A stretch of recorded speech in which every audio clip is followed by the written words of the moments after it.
If you ever feel trapped before your wedding day, run. My mother used to say that when I was little, usually while folding laundry in tiny apartments that smelled like cheap detergent and burnt coffee. Back then, I thought she was joking. At 24 years old, standing barefoot in a locked bridal suite on the 32nd floor of the Whitmore estate, I finally understood she wasn't. Rain streaked against the floor-to-ceiling windows like nervous fingers tapping glass. Manhattan glittered below me, cold and distant, while somewhere downstairs a string quartet played soft classical music for the guests arriving early. Everything about tonight looked beautiful from the outside. White roses, crystal chandeliers, designer champagne, $1 million wedding dress hanging heavy against my skin like chains. But beautiful things can still feel like cages. My hands trembled as I stared at my reflection in the mirror. Blonde hair pinned perfectly. Diamond earrings borrowed from Mrs. Whitmore herself. Makeup carefully layered over the fading bruise near my collarbone. I looked like a bride in a magazine. I felt like someone waiting for a storm to hit. A sharp knock rattled the door. Clara, my future mother-in-law, called from outside. 5 minutes, sweetheart. Sweetheart. The word made my stomach twist. Nobody in that family had ever treated me like one. Not really. To them, I was the maid who got lucky. The quiet girl from Queens who cleaned guest rooms and folded towels until Gabriel Whitmore suddenly became interested in her 6 months ago. Everyone said I should feel honored. Gabriel was rich, connected, handsome in that polished political family way that looked perfect in photographs. But they didn't see what happened when cameras disappeared. They didn't hear the coldness in his voice when doors closed. They didn't notice how tightly his fingers wrapped around my wrist whenever I questioned him. "You're overthinking again," he always said with that calm smile. "I'm trying to help you have a better life." My phone buzzed in my trembling hand. One new message from Gabriel. "Don't embarrass me tonight." My chest tightened so hard it hurt. Suddenly, I couldn't breathe inside that room anymore. I crossed to the bathroom, locking myself inside like the cheap wood door could somehow protect me. My pulse hammered in my ears. Mascara threatened to run beneath my eyes. I opened my contacts and clicked the first name that came to mind. Ava. My best friend. The only person who knew I was terrified. My thumbs shook as I typed. "Please save me. I can't marry him." I stared at the message for 3 full seconds before hitting send. The little blue bubble disappeared instantly. Delivered. Relief hit me so fast my knees almost gave out. But then something strange happened. 3 dots appeared immediately. Someone was typing back. Ava never replied that fast. My heartbeat slowed for exactly 1 second before the reply appeared on my screen. "Stay where you are. I'm coming for you." I frowned. That wasn't Ava's number anymore. The realization hit me like ice water. I had sent the message to the wrong person. Before I could even process it, another text appeared. "Who is this? And why are you asking me for help?" I stared at the unknown number while rain crawled down the bathroom window beside me. My pulse would not slow down. Every instinct told me to delete the conversation and pretend none of this had happened, but my fingers refused to move. Outside the bathroom door, I could hear muffled laughter drifting through the bridal suite. Rich women discussing flowers and photographers while I stood there trying not to panic in a wedding dress that probably cost more than my mother earned in a year. Another message appeared. "Are you in danger?" The question should not have comforted me. It definitely should not have made my throat tighten the way it did. I typed back before I could stop myself. "I sent this to the wrong person. I am sorry." 3 dots appeared immediately. Then another message. "That does not answer my question." Something about the tone made my stomach twist. "Calm. Controlled. Like someone used to being obeyed." I wiped my damp palms against the silk fabric of my dress. I should have stopped replying. Instead, I typed the truth. "I do not know what to do anymore." For almost a full minute, nothing came back. I stared at the screen so hard. My eyes burned. Then my phone rang. Unknown number. My breath caught. I almost declined it. Almost. But something inside me felt desperate enough to answer. "Hello." My voice barely sounded human. Silence greeted me first. Not awkward silence. Heavy silence. The kind that made you aware of your own breathing. Then a man spoke. Low voice. Smooth. Dangerous in a quiet way. Who is forcing you to marry them? Every tiny hair on my arm stood up. I pressed my hand against the sink to steady myself. I think you have the wrong person. No, he said calmly. You sent me a message asking for help. That makes you my problem now. My heart skipped hard enough to hurt. Nobody had ever spoken to me like that before. Not with anger. Not with pity. Just certainty. I swallowed carefully. You do not understand. Then explain it to me. The bathroom suddenly felt too small. Too warm. I closed my eyes for a second and saw Gabriel smiling at me downstairs earlier tonight while adjusting my necklace. Gentle fingers. Cold eyes. You look beautiful, he had whispered. Do not ruin this for me. My stomach turned again. Clara, the voice asked softly. I froze. How do you know my name? Silence again. Then the faint sound of movement on the other end of the line. Because I know exactly where you are. Fear rushed through me so fast my knees weakened. I backed away from the sink. Who are you? Another pause. Then he answered with the same calm voice that somehow scared me more than shouting ever could. Damien Moretti. The name hit me instantly. Everybody in New York knew that name even if they pretended not to. Expensive hotels. Political donations. Black SUVs with tinted windows. Rumors whispered at late-night diners and luxury bars. Power hidden behind perfect suits. My mouth went dry. I did not mean to text you. I whispered. I know, he replied. But you did. Before I could answer, someone pounded hard against the bathroom door. Clara? Gabriel's voice called from outside, sharp with irritation now. Open the door. My blood turned cold. Damien heard it too. His voice dropped lower. Colder. Is that him? I could not speak. Another knock rattled the door harder this time. Clara. I squeezed my eyes shut as panic climbed into my chest. Then Damien said something that made my entire body freeze. Do not open that door. My hand shook so badly, I nearly dropped the phone. Gabriel pounded against the bathroom door again, harder this time, and the sound echoed through my chest like a warning siren. Clara, he called sharply. Open the door right now. I pressed myself against the marble counter, staring at my reflection in the mirror. Pale skin, wide blue-gray eyes. Fear written all over my face, no matter how much makeup they had layered onto me tonight. On the phone, Damien Moretti stayed completely silent for 2 long seconds. Then he spoke in that same calm voice that somehow made everything feel more serious. Listen to me carefully. My throat tightened. You need to leave that room. I almost laughed from panic alone. I cannot. There is always a way out. Easy for him to say. Men like Damien Moretti probably never felt trapped a single day in their lives. Another hard knock rattled the door. If you do not open this door in the next 10 seconds, Gabriel snapped. I am coming in. I flinched instinctively. Damien noticed. Of course he did. Men like him probably noticed everything. He scares you, Damien said quietly. It was not a question. My silence answered for me. Outside, muffled voices drifted through the bridal suite. Guests arriving downstairs. Laughter. Music. Crystal glasses clinking together while my entire world felt seconds away from collapsing. Clara, Gabriel called again, suddenly calmer now, which somehow felt worse. Do not embarrass me tonight. My chest hurt so badly, I could barely breathe. Damien exhaled slowly into the phone. Open the bathroom window. I blinked in confusion. What? Do it. I turned toward the tall window beside the bathtub.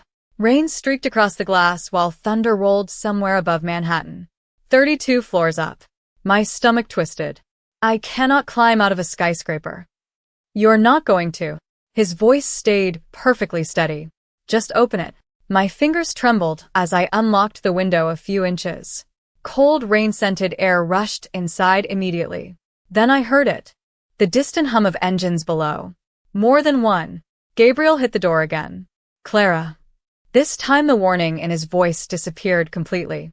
That terrified me more than yelling ever could. Damien spoke softly into my ear. Look down. Against every instinct, I stepped closer to the window and looked toward the street below. Black SUVs lined the front entrance of the Whitmore estate. At least 8 of them. Their headlights cut through the rain like knives. Men in dark suits stepped onto the sidewalk with calm, coordinated movements. My pulse stopped. "Oh my God." "Good," Damien said quietly. "You see them." My knees weakened. "What are you doing?" "Fixing your mistake." The bathroom door handle suddenly jerked violently. Gabriel was trying to force it open now. Panic exploded inside me. "Please," I whispered into the phone. "You do not understand what he will do if this wedding does not happen." Silence answered me for one heartbeat. Then Damien's voice turned colder than the storm outside. "No, Clara." I heard a car door slam below. "You do not understand what happens now that I am involved." Before I could respond, the entire penthouse suddenly went dark. Every light disappeared at once. Music downstairs cut off mid-song. Somewhere in the building, women screamed in confusion. My breath caught hard in my throat. Then, through the darkness, my phone lit up again with one final text from Damien Moretti. "Stay where you are. I am coming upstairs." Darkness swallowed the bridal suite so completely that for one terrifying second I thought I had gone blind. The rain outside became louder without the music downstairs to drown it out. Wind rattled the tall windows. Somewhere in the hallway, people shouted in confusion. My phone screen glowed faintly in my shaking hand, Damien's last message burning into my eyes. "Stay where you are. I am coming upstairs." The bathroom door suddenly slammed inward hard enough to hit the wall behind it. I gasped. Gabriel stood there breathing heavily, one hand gripping the broken handle while emergency lights flickered dim red through the suite behind him. The soft lighting transformed his face into something colder, sharper, more dangerous than handsome. "What is going on?" he demanded. I quickly locked my phone screen and stepped backward instinctively. "I do not know." His eyes narrowed immediately. Gabriel always noticed lies faster than normal people. That was part of what made him terrifying. He crossed the bathroom slowly, expensive dress shoes clicking against marble tile while thunder rolled above Manhattan. "Why are you shaking?" he asked quietly. I wrapped my arms around myself. "The power went out." "That is not why." He stopped directly in front of me. Even in the dim red emergency lighting, I could see the irritation tightening his jaw. "Give me your phone." Panic surged through my chest so violently, I thought I might faint. "Why?" "Because I asked for it." My fingers tightened around the phone, automatically. Gabriel's expression darkened immediately. There it was. That shift. The moment his charm disappeared, and something colder took its place. "Clara," he said softly, "do not make tonight difficult." The hallway outside exploded with sudden movement. Heavy footsteps. Men shouting over one another. Gabriel frowned and turned toward the suite entrance, just as one of his security guards rushed inside looking pale. "Sir," the man said quickly, "we have a problem downstairs." Gabriel's voice sharpened. "What kind of problem?" The guard hesitated. "Moretti." Silence hit the room so hard it almost felt physical. Gabriel slowly turned back toward me. Understanding spread across his face piece by piece. His eyes dropped to the phone still clutched in my hand. Then back to me. "What did you do?" Fear climbed into my throat so fast, I could barely breathe. "I did not mean to." Gabriel laughed once under his breath, but there was no humor in it. "You contacted Damien Moretti?" "It was an accident. Do you have any idea what you just involved us in?" Before I could answer, another wave of noise erupted downstairs. Not screaming. Not chaos exactly. Something stranger. Silence spreading through a crowd all at once. The kind of silence powerful people create when they walk into a room. Gabriel's face lost color for the first time since I had known him. That terrified me more than anything else tonight. He grabbed my wrist suddenly, not painfully but firm enough to stop me from moving. "You are staying beside me," he said quietly. "Do you understand?" Then slow footsteps echoed somewhere beyond the bridal suite hallway. "Come." Unhurried. Each step somehow louder than the storm outside. The guard near the doorway straightened instantly, like pure instinct had taken over. Gabriel released my wrist. And then Damien Moretti appeared in the open doorway. Tall. Black suit perfectly tailored despite the rain still glistening faintly along his shoulders. Ice blue eyes swept across the room once before landing on me. Every sound inside my head disappeared.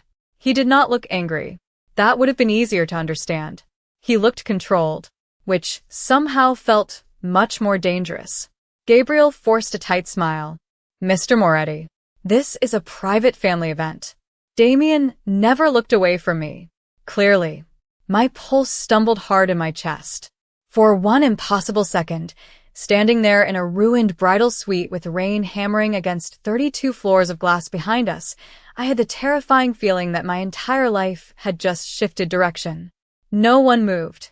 Not Gabriel. Not the security guard beside the door. Not even me. Damien Moretti stood in the bridal suite like he belonged there more than any of us did. Rainwater darkened the shoulders of his black coat, but somehow he still looked perfectly put together. Controlled. Untouchable. His pale blue eyes stayed fixed on me with an intensity that made my pulse stumble again. I suddenly understood why people lowered their voices when they said his name. Gabriel recovered first. Of course he did. Men like him survived by pretending they were never nervous. He straightened his suit jacket and forced another polished smile onto his face. I was not aware we invited you tonight. Damien finally looked at him. The temperature in the room seemed to drop instantly. You did not. His voice remained calm, almost soft, but every word landed with terrifying precision. Gabriel folded his arms slowly. Then this conversation can happen another time. We are in the middle of a wedding. No, Damien replied. You were in the middle of a wedding. Silence crashed into the room again. I swallowed hard.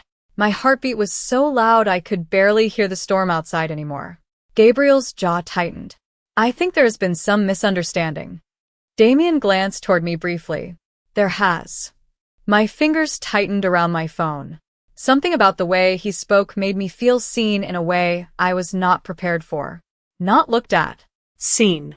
Like he had already noticed every frightened breath I was trying to hide. Gabriel stepped slightly closer to me. Possessive. Deliberate. Clara is overwhelmed. Weddings can do that. Damien's expression never changed. Interesting. Gabriel frowned faintly. Damien tilted his head just enough to expose the sharp line of his jaw beneath the dim emergency lighting. Because the text she sent me sounded less like nerves and more like fear. My stomach dropped. Gabriel went completely still beside me. Texts, he repeated carefully. I could barely breathe now. Damien reached into the inside pocket of his coat and pulled out his phone with slow, unhurried movements. Please save me, he read calmly. I cannot marry him. Every ounce of color disappeared from Gabriel's face. You had no right to involve yourself in private matters, he said sharply. Damien slid the phone back into his pocket without looking away from him. The moment she asked for help, it became my matter. The words hit me harder than they should have. Nobody had ever said something like that for me before. Not once in my life. Gabriel laughed quietly under his breath, but tension cracked beneath the sound. You are causing a scene over one emotional text message from a stressed bride? Damien looked at me again then. Really looked at me. His gaze moved slowly over the diamond necklace around my throat, the trembling hands I was trying to hide, the faint bruise makeup could not completely cover near my collarbone. His eyes darkened almost invisibly. No, he said softly. I am here because she looks terrified standing next to you. My chest tightened, painfully. Gabriel's voice sharpened immediately. Careful, Moretti. The security guard near the doorway shifted uneasily. Outside the suite, distant voices echoed through the hallway as wealthy guests whispered nervously about the blackout downstairs. Damien took one slow step closer into the room. Not aggressive. Not rushed. Somehow that made it worse. You are going to walk away from this wedding tonight, he said calmly, while looking directly at me. My breath caught. Gabriel turned toward me sharply. Clara. Warning filled my name like poison wrapped in silk. But Damien interrupted before I could respond. You asked someone to save you. His voice softened slightly. So tell me the truth. Thunder cracked above Manhattan hard enough to shake the windows. My pulse hammered against my ribs. Gabriel stared at me. Damien waited silently. And for the first time in 6 months, I realized I was standing beside a man who frightened me and facing another man who did not seem frightened of anything at all. The room waited for my answer. Rain battered the windows hard enough to sound like applause from the sky itself, while emergency lights painted everything red and gold. Gabriel stood beside me tense as a wire, trying to look calm even though I could feel anger radiating from him in waves. Damien Moretti did not move at all. He simply watched me with those cold blue eyes that somehow saw too much. "Clara," Gabriel said carefully, "tell him you are fine." Fine. The word almost broke something inside me. I thought about the past 6 months, the expensive gifts I never asked for, the way Gabriel monitored every call, every shift, every friend I still spoke to, the constant pressure to smile correctly at dinners and charity events while his hand tightened beneath the table whenever I said the wrong thing. I remembered crying quietly in the laundry room 2 weeks ago after he grabbed my arm hard enough to leave fingerprints because I laughed too long at a waiter's joke. Then I remembered tonight, standing alone in a locked bathroom, typing "please save me" to a stranger, because deep down I knew nobody else would come. My throat tightened painfully. Damien noticed immediately. Of course he did. Men like him probably survived because they noticed weakness before anyone else. But strangely, standing in front of him did not make me feel weak. It made me feel cornered in a different way. Seen too clearly. Gabriel stepped closer. "Clara." Warning wrapped around my name again. I looked at him and suddenly realized something terrifying. He was not worried about losing me. He was worried about losing control. The thought hit me so hard, I actually took half a step backward without meaning to. Damien's gaze sharpened instantly. Gabriel noticed that too. Silence stretched tight between the three of us until my pulse became unbearable. Then I finally whispered the truth. "I do not want to marry him." The words barely left my mouth before the entire atmosphere inside the suite changed. Gabriel stared at me like he did not recognize me anymore. Damien stayed perfectly still, but something dark flickered behind his eyes for one brief second. "Clara," Gabriel said slowly, dangerously calm now, "you are emotional." You do not mean that. I shook my head immediately.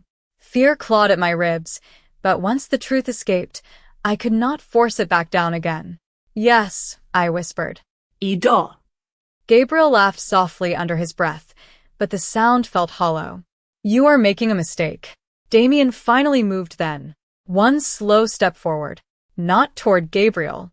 Toward me. "That decision is hers to make." His voice stayed calm, but authority wrapped around every syllable. Gabriel's jaw tightened hard enough to flex beneath the emergency lighting. "You are interfering in something that does not concern you." Damien tilted his head slightly. "A frightened woman asking for help concerns me." My chest tightened unexpectedly at those words. Nobody had protected me before without wanting something in return. Not in this city. Not in my life. Gabriel suddenly turned toward me fully. "Do you honestly think this man is safer?" he asked sharply. "Do you even know who he is?" I looked at Damien automatically. Black suit. Rain dark hair. Eyes cold enough to stop entire rooms from breathing. Rumors whispered across New York about what happened when people crossed him. I should have been terrified. Maybe I was. But standing beside Gabriel suddenly felt worse. Damien held my gaze steadily.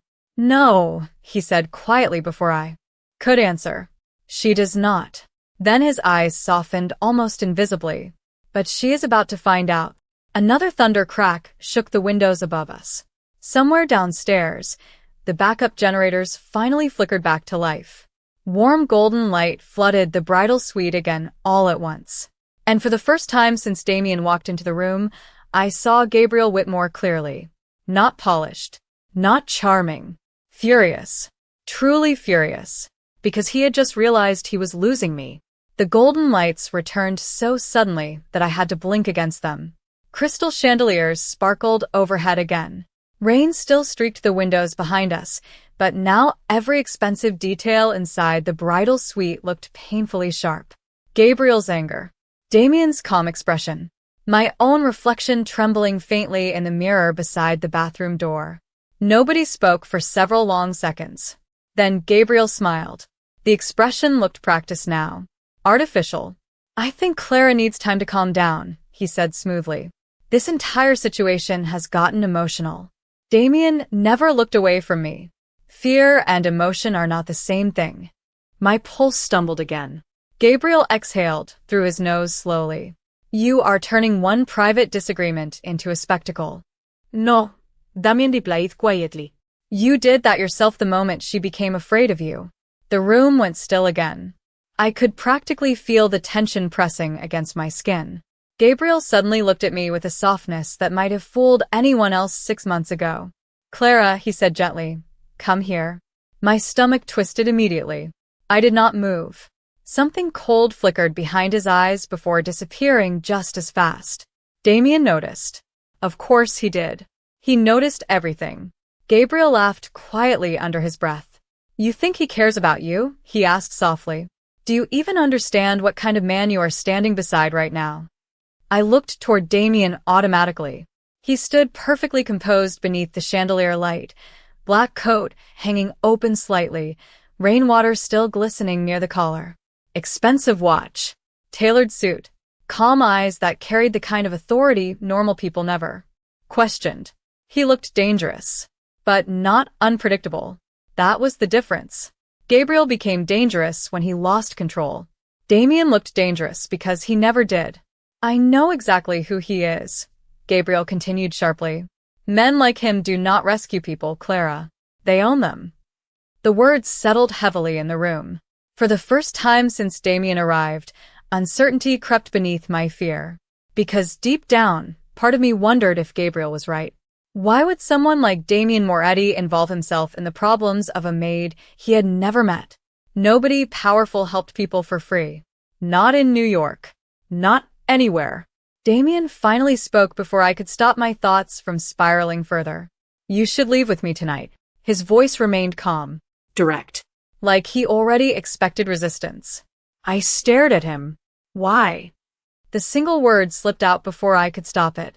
Damien held my gaze steadily. Because if you stay here, your life stops belonging to you. My throat tightened painfully. Gabriel stepped forward immediately. Do not listen to him. But I barely heard him anymore. Because something inside me knew Damien was telling the truth. Gabriel wanted obedience. Control. A perfect political wife who smiled at cameras and stayed quiet during private dinners. I suddenly saw the next 10 years of my life with horrifying clarity. Charity galas, fake smiles, locked bathrooms where I cried quietly while pretending everything was fine. My chest hurt so badly, I thought I might collapse under it. Damien's expression softened almost invisibly when he saw tears gathering in my eyes. Clara. My name sounded different coming from him. Steadier somehow. You asked someone to save you. He paused briefly. Let me. The simplicity of those words nearly broke me. Gabriel noticed immediately. Panic flashed across his face for the first time all night. Real panic. You are making a mistake, he snapped. You walk out that door with him, and your life changes forever. Damien answered before I could. It already has. Thunder cracked loudly above the city again. Somewhere downstairs, guests whispered nervously while security moved through the hallways pretending. Nothing unusual was happening. But inside the bridal suite, everything had already changed. Because standing there between the man I feared and the man I barely understood, I realized something terrifying. For the first time in months, I wanted to be brave enough to leave. My legs felt unsteady as I looked between them. Gabriel stood rigid near the bathroom doorway, expensive suit perfectly pressed, blue eyes burning with controlled fury. Damien waited near the center of the bridal suite without moving at all. Calm. Patient. Like he already understood that fear needed silence more than pressure. Rain hammered against the windows behind him while lightning flashed faint silver across the Manhattan skyline. Clara. Gabriel's voice softened again. Too soft. Think carefully before you destroy your future over one emotional moment. Emotional moment. I almost laughed at how small he made it sound. Like 6 months of fear could fit neatly into 2 harmless words. My fingers curled tighter around my phone. Suddenly, I remembered every tiny thing I had forced myself to ignore. The way Gabriel isolated me from friends little by little. The way he criticized my clothes, my schedule, even the way I spoke at dinner parties. The way I started apologizing constantly without realizing it. I had spent months shrinking myself to make him comfortable. And somehow he still wanted more. "You promised you loved me," I whispered before I could stop myself. Gabriel's expression shifted instantly into something wounded and convincing. "I do love you." Damien finally spoke from across the room. "No." The single word cut through the air cleanly. Gabriel's jaw flexed. Damien's pale eyes never left mine. Love does not make someone afraid to breathe. My throat tightened painfully. Nobody had ever said something like that to me before. Nobody had ever looked at my fear and called it what it actually was instead of weakness. Gabriel stepped toward me quickly. "Do not let him manipulate you." Instinctively, I flinched backward. The movement happened before I could stop it. Tiny, barely noticeable, but both men saw it. Gabriel froze immediately. Damien's expression darkened almost invisibly. Silence swallowed the room whole. And in that terrible silence, I realized something that made my stomach twist. My body trusted Damien Moretti more than the man I was supposed to marry. Gabriel noticed too. Panic flashed through his eyes again. "Clara," he said sharply, "you know me?" Damien answered quietly before I could. "That is exactly the problem." Gabriel looked ready to explode now, but he kept forcing himself to stay composed. Men raised around cameras learned early how to hide ugly things beneath polished smiles. "You walk out with him," Gabriel said coldly, "and every door in this city closes for you." Fear flickered through me automatically, because part of me believed him. People like Gabriel Whitmore ruined lives quietly. Careers disappeared. Apartments suddenly became unavailable. People stopped returning calls. Power did not always shout. Sometimes it smiled while tightening its grip. Then Damien did something unexpected. He took off his coat slowly and walked toward me. Every instinct screamed that I should step back from a man like him. Instead, I stayed perfectly still. He stopped close enough that I could smell rain and expensive cologne beneath the storm air drifting through the cracked window. Carefully, without touching my skin, he draped the dark coat around my shoulders. Warmth surrounded me instantly. Safety. The feeling shocked me more than anything else tonight. Damien stepped back again immediately afterward, giving me space instead of taking it. "Nobody decides your life tonight except you," he said softly. My eyes burned suddenly. Gabriel stared at the coat around my shoulders like it personally insulted him. "You cannot seriously trust him," he snapped. I looked at Damien. Cold blue eyes. Calm breathing. Absolute control wrapped around every movement. Dangerous, yes, but somehow honest about it. Gabriel hid his cruelty behind charm. Damien did not hide what he was at all. And strangely, that made him easier to trust. My pulse thundered inside my chest as I took one slow step away from Gabriel. Then another. The silence that followed felt enormous. Gabriel's face went completely still. Damien watched me carefully, like he understood this moment mattered more than anything he could say. I swallowed hard and finally whispered the words that changed everything. "I am leaving." The words hung in the bridal suite like a final crack in glass. "I am leaving." Gabriel stared at me as if he genuinely could not understand what he had just heard. Maybe he could not. Men like him spent their entire lives believing control and love were the same thing. The rain outside softened slightly, but thunder still rolled above Manhattan in slow, distant waves. Somewhere downstairs, guests continued whispering nervously while security pretended this wedding had not already fallen apart. Gabriel took one slow step toward me. "Clara," he said carefully, "you are not thinking clearly." I tightened Damien's coat around my shoulders instinctively. The fabric still carried warmth from his body. "No, y whispered." "I finally am." The silence afterward felt enormous. Gabriel's polished mask cracked completely then. Not loudly. Not dramatically. That was what made it frightening. His eyes simply turned cold in a way I had never fully allowed myself to acknowledge before tonight. "You think walking out with him fixes everything?" he asked quietly. You think he saves people because he is kind? I swallowed hard but forced myself not to look away this time. I think he listened when I said I was scared. Gabriel laughed once under his breath. Bitter. Sharp. You have no idea what world you are stepping into. Damien finally moved again, stepping beside me without touching me. Somehow his presence alone steadied the panic inside my chest. That decision belongs to her, he said calmly. Gabriel's jaw tightened hard. And what exactly are your intentions here, Moretti? Damien's expression never changed. To make sure she walks out of this building safely. The simplicity of the answer stunned me. No promises. No manipulation. No grand declarations. Just safety. Something inside me loosened painfully at that. Gabriel noticed it immediately. He looked at me one last time, searching for hesitation. Fear. Weakness. But all he found was exhaustion. Deep, unbearable exhaustion from pretending I was okay for too long. Finally, he stepped backwards slowly. If you leave tonight, he said quietly, do not expect to come back. I thought those words would destroy me. Instead, relief hit me so hard my knees almost gave out. Because for the first time in months, I realized I did not want to come back. Damien opened the bridal suite door without another word. The hallway outside fell silent instantly.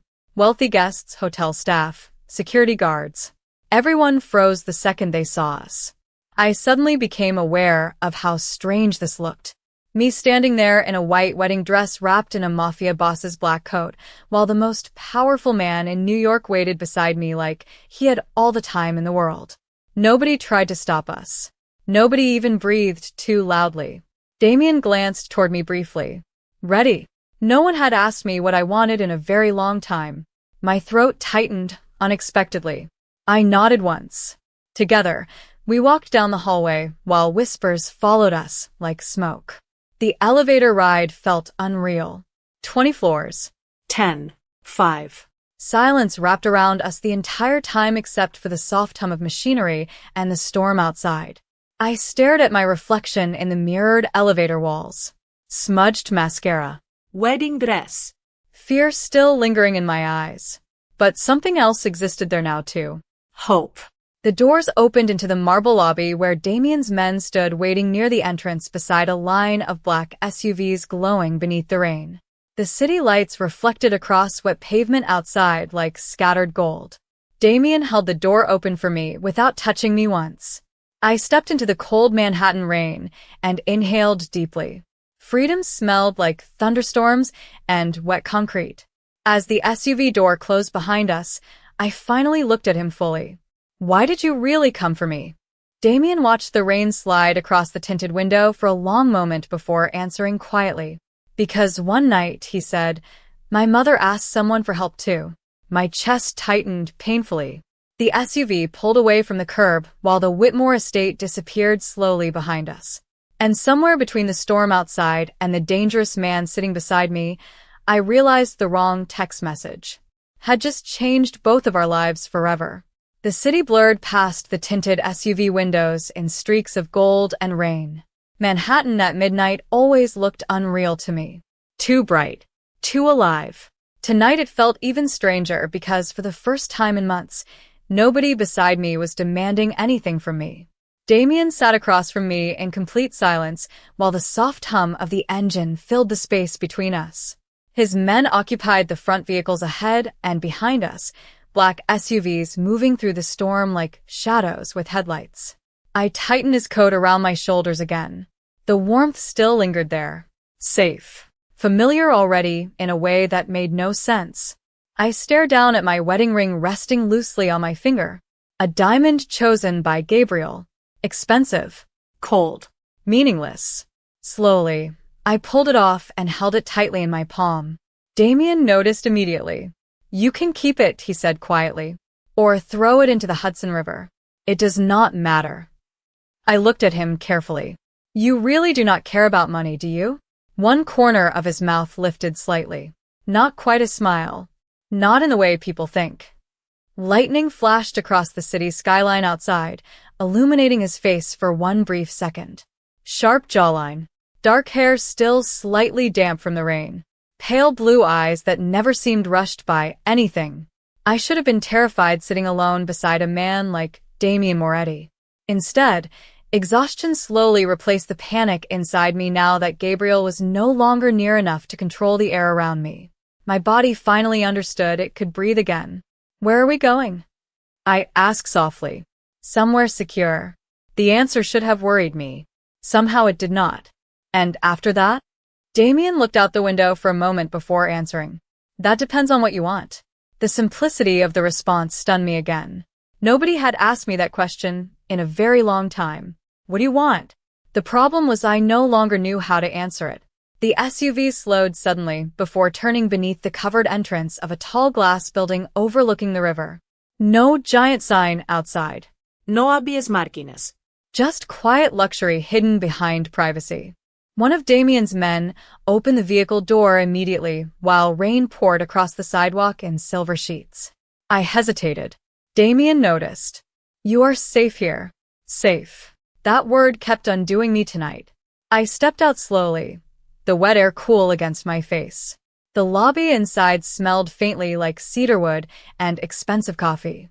Marble floors reflected warm golden light while security staff nodded respectfully the second Damien entered. Nobody stared at my wedding dress. Nobody asked questions. That somehow felt stranger than everything else tonight. The private elevator ride to the penthouse happened in silence. I watched the city rise higher through the glass walls while my pulse slowly steadied for the first time all evening. When the elevator doors finally opened, I froze completely. The penthouse looked less like a home and more like something from an architectural magazine. Floor-to-ceiling windows, dark wood, soft lighting, Manhattan glittering endlessly below us. But what caught my attention was not the luxury. It was the quiet. No shouting. No tension hiding beneath expensive furniture. Just silence and rain tapping gently against glass. Damien loosened his cufflinks while walking farther inside. "There are guest rooms down the hall," he said calmly. "Someone will bring you clothes in the morning." I stared at him in confusion. "That is it." He turned slightly. "What were you expecting?" I opened my mouth, closed it again. Honestly, I did not know anymore. Men like Gabriel always made kindness feel transactional, temporary, dangerous. Damien studied my expression for a long moment before speaking again. "Clara." His voice softened slightly. "You do not owe me anything because I helped you."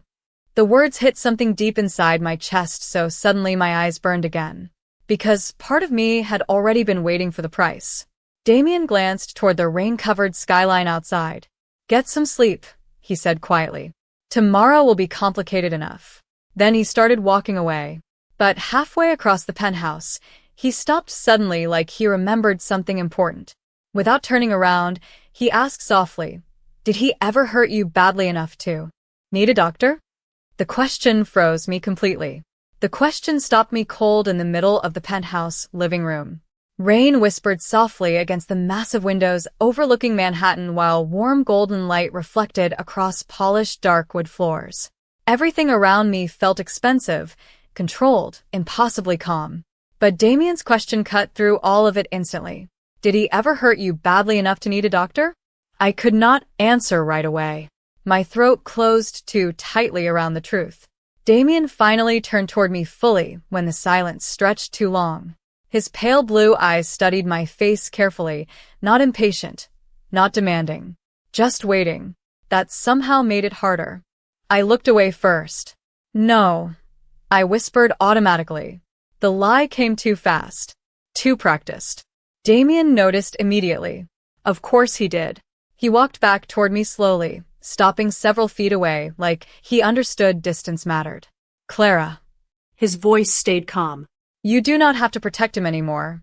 Something inside my chest cracked quietly at those words. I wrapped my arms tighter around his coat, suddenly feeling exhausted all the way down to my bones. "He never." I stopped halfway through the sentence because even now I could not force myself to say it clearly. Fear leaves strange scars. Sometimes the worst part is how long it teaches you to minimize your own pain. Damien waited silently. No pressure. No interruption. Finally, I swallowed hard and looked toward the city lights outside instead of at him. There was one time, I admitted softly. I slipped on the stairs afterward and fractured my wrist. The silence that followed felt different this time. Heavier. Colder. I made the mistake of glancing at Damien then. His expression had not changed at all. That frightened me more than anger would have. Men like Gabriel exploded when upset. Damien became still. Which hospital? He asked quietly. St. Vincent. He nodded once like he was memorizing something important. My pulse quickened uneasily. Why? Damien looked at me for one long second before answering. Because people who hurt others usually leave patterns behind. A chill moved through me that had nothing to do with the rain outside. Suddenly, I understood that Damien Moretti probably saw the world differently than normal people. Not emotionally. Strategically. Quietly collecting details while everyone else missed them. I lowered myself carefully onto the edge of the sofa, wedding dress spreading awkwardly around me like the remains of someone else's life. Exhaustion hit me all at once now that the adrenaline had faded. Damien noticed that too. You should sleep. I laughed softly under my breath. The sound came out shaky. I do not think I can. He glanced toward the skyline beyond the windows.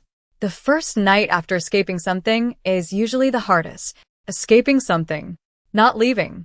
Not ending. Escaping. My eyes burned unexpectedly again. You keep talking like you understand this. Damien loosened the watch at his wrist slowly, movements calm and precise. Ido. The answer surprised me enough that I looked up immediately. He rarely volunteered anything personal. I had already noticed that about him. Every sentence seemed carefully chosen, like revealing too much had once cost him something important. My father controlled everything inside our house, he said quietly. What we wore, what we said, which emotions were acceptable. I stared at him in disbelief. It was difficult to imagine someone like Damien Moretti ever feeling powerless. He noticed the expression on my face immediately. Control does not always look violent from the outside, he continued softly. Sometimes it looks polished, successful, respectable.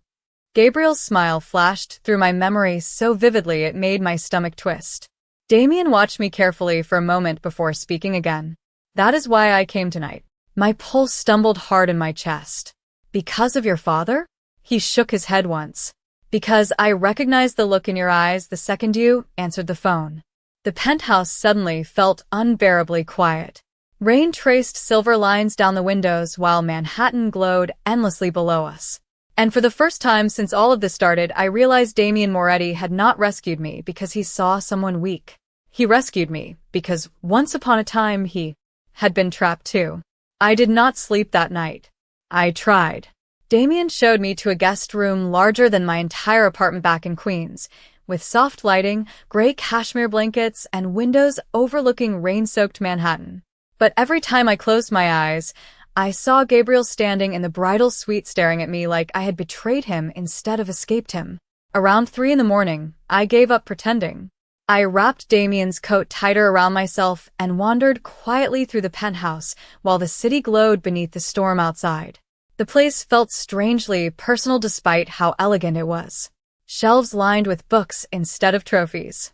Classical music playing softly from hidden speakers somewhere. No loud parties.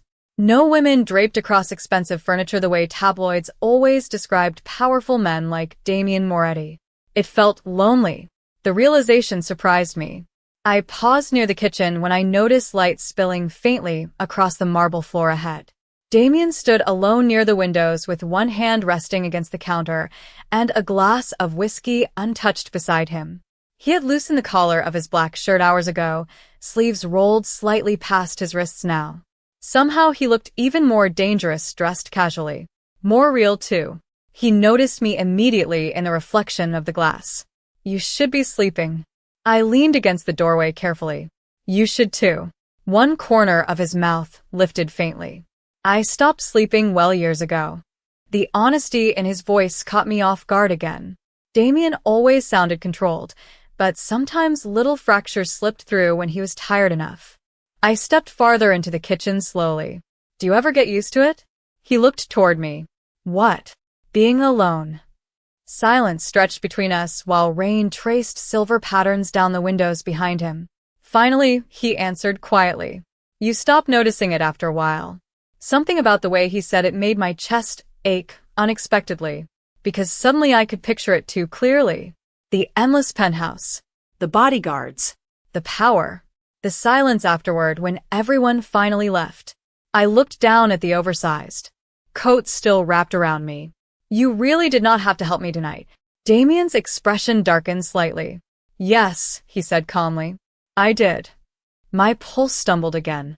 He crossed the kitchen slowly, stopping beside a drawer near the counter before pulling something out carefully. A photograph. He handed it to me without explanation. I stared down at the image in confusion. A woman with dark hair smiled softly at the camera while holding the hand of a young boy around 10 years old. Pale blue eyes. Serious expression, even as a child. Damien. My mother, he said quietly. I looked up slowly. She married my father when she was 19. His voice remained calm, but I could hear the old pain beneath it now. Everyone thought she was lucky because he was rich and respected. The familiar bitterness in those words made my stomach tighten. Damien leaned one hand against the marble counter beside him. People only notice bruises they can see.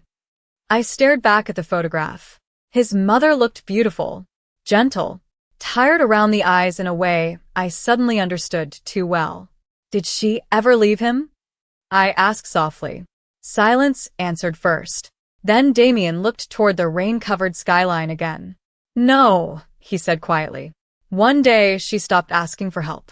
The sadness in his voice nearly undid me completely. I lowered the photograph carefully onto the counter between us. That is why you answer my texts. Damien finally looked directly at me again. That is why I came personally. My throat tightened painfully. Somewhere beyond the penthouse windows, thunder rolled faintly across Manhattan while the city lights blurred beneath the rain. And standing there barefoot in a borrowed coat beside the most feared man in New York, I realized something terrifying. Damien Moretti had not saved me because he wanted to control me. He saved me because somewhere deep down, he was still trying to save someone he had already lost. Morning arrived quietly over Manhattan. Pale sunlight spilled through the massive penthouse windows, turning the rain-soaked skyline silver and gold. For a few peaceful seconds, lying beneath soft gray blankets in a room that still did not feel real, I forgot where I was. Then my eyes landed on the wedding dress folded carefully across the chair near the door. Reality returned all at once. My chest tightened automatically, but something felt different now. Lighter, like the panic that had wrapped around my ribs for months no longer fit quite as tightly. I sat up slowly and realized someone had left fresh clothes outside the bedroom during the night. Soft cream sweater, black leggings, warm socks. No note, no pressure, just comfort quietly offered without expectation. That somehow affected me more than expensive gifts ever could. By the time I stepped into the kitchen, Damien was already there standing beside the windows with a cup of coffee in one hand and his phone in the other.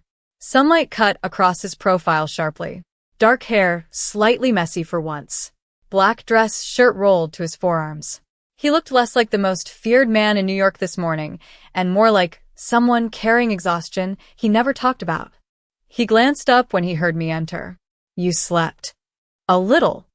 His eyes moved briefly over the sweater I wore. Better than a wedding dress.